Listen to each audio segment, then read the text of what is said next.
सीमा में किसी भी शख्स या राजनीतिक दल को घुसने नहीं देंगे, चीनी प्रेसिडेंट। बीजिंग। चीन कभी भी अपनी सॉवेरेनिटी, संप्रभुता और सिक्योरिटी से समझौता नहीं करेगा। हम आर्मी को किसी को भी हराने का भरोसा है। हम किसी भी शख्स, संगठन या किसी राजनीतिक दल को किसी भी वक्त चीन की टेरिटरी में घुसने नहीं देंगे। चीन के प्रेसिडेंट शी जिनपिंग ने मंगलवार को पीपुल्स लिबरेशन आर्मी (पीएलए) की 90th एनिवर्सरी के मौके पर यह बात कही। घुसपैठ करने वाले दुश्मन को हराने की ताकत रखती है चीनी आर्मी। रविवार को चीन ने अपनी ताकत का प्रदर्शन किया। इनर मंगोलिया में स्थित चीन के सबसे बड़े मिलिट्री बेस छुरिह में परेड निकाली गई। इस मौके पर चीन के प्रेसिडेंट बाकायदा मिलिट्री यूनिफॉर्म पहनकर शामिल हुए थे। जिनपिंग ने कहा, चीन की आर्मी को खुद पर पूरा भरोसा है और वह घुसपैठ करने वाले दुश्मन को हराने की ताकत रखती है। पीएलए को सख्ती से communist party of China (CPC) को फॉलो करना चाहिए। आर्मी को वहीं ही जाना चाहिए जहां पार्टी निर्देश दे। हालांकि अपनी स्पीच में जिनपिंग ने डोकलाम विवाद का जिक्र नहीं किया। क्या है डोकलाम विवाद? ये विवाद 16 जून को तब शुरू हुआ था जब इंडियन ट्रूप्स ने डोकलाम एरिया में चीन के सैनिकों को सड़क बनाने से रोक दिया था। हालांकि चीन का कहना है कि वह अपने इलाके में सड़क बना रहा है। इस एरिया का भारत में नाम डोकाला है, जबकि भूटान में इसे डोकलाम कहा जाता है। चीन दावा करता है कि यह उसके डोंगलांग रीजन का हिस्सा है। भारत चीन का जम्मू कश्मीर से लेकर अरुणाचल प्रदेश तक 3488 किलोमीटर लंबा बॉर्डर है। इसका 220 किलोमीटर हिस्सा सिक्किम में आता है। भारत की क्या है चिंता? नई दिल्ली ने चीन को बता दिया है कि चीन के सड़क बनाने से इलाके की मौजूदा स्थिति में अहम बदलाव आएगा। भारत की सिक्योरिटी के लिए यह गंभीर चिंता का विषय है। रोड लिंक से चीन को भारत पर एक बड़ी मिलिट्री एडवांटेज हासिल होगी। इससे नॉर्थ ईस्टर्न स्टेट को भारत से जोड़ने वाला कॉरिडोर चीन की जद में आ जाएगा।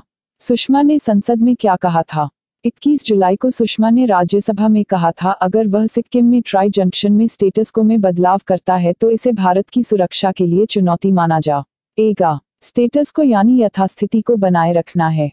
जैसे ही पता चला कि OBOR one belt one road में वो CPEC चाइना पाक इकोनॉमिक कॉरिडोर को डाल रहे हैं, तो हमने उसी समय विरोध दर्ज कराया था। डोकलाम में एक ट्रांजैक्शन है और 2012 में एक लिखित समझौते के तहत फैसला हुआ था कि इसमें कोई भी फेरबदल भारत, चीन और भूटान के बीच चर्चा के बाद ही होगा। चीन लगातार वहां आता रहा है, कभी डेवलपमेंट के लिए, कभी किसी और काम के लिए, लेकिन इस बार वे सीधे ट्रांजैक्शन पॉइंट पर आ गए। कोई भी एकतरफा फैसला हमारी सुरक्षा व्यवस्था के लिए खतरा है।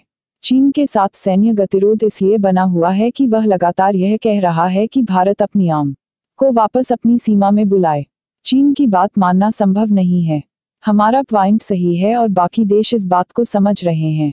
दोनों देशों के सैनिक 100 मीटर पर आमने सामने।